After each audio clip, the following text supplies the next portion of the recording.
Recent attempts have been made in the U.S. Congress to defund the Corporation for Public Broadcasting. Two stations would be affected right here in the University of Florida, one NPR station and one a PBS affiliate. Those in this battle, no, it's nothing new. This is a battle that has been going on for quite some time. The bill is passed.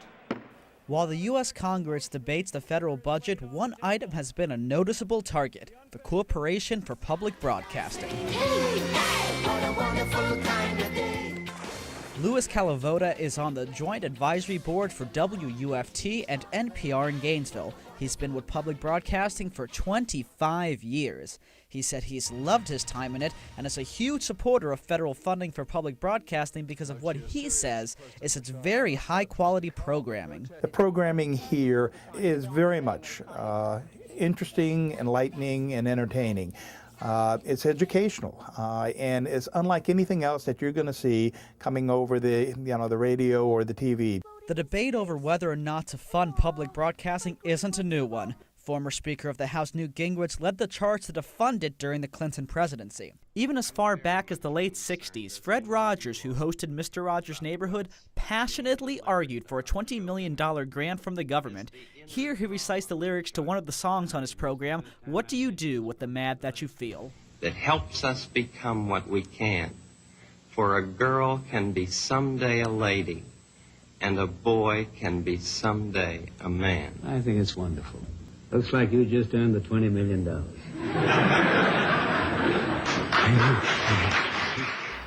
One of the main arguments to defunding the Corporation for Public Broadcasting is the need to balance the federal budget. So we went ahead and looked at the upcoming budget for 2012 on whitehouse.gov to see how much American taxpayers would save if we went ahead and defunded the Corporation for Public Broadcasting. Under the current White House proposal, entitlement and defense spending alone account for 60% of the federal budget.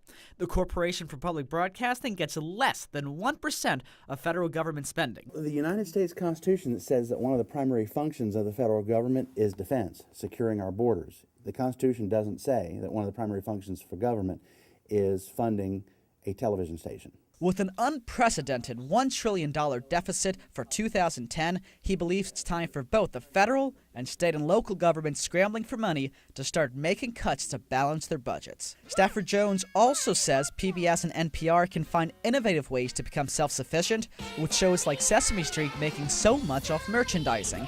However, Larry Dankner, the director of operations for the Division of Multimedia Properties, says that's not quite the case. Those corporations that provide some of those programs, they're selling that programming to PBS. Then it's not owned by PBS. Recent attempts to defund the Corporation for Public Broadcasting have been scaled back. The latest bill introduced in the U.S. House of Representatives that's been passed just bars NPR, not PBS, from getting any funds from the Corporation for Public Broadcasting. Reporting from the University of Florida from WUFT, I'm Marco Lamano.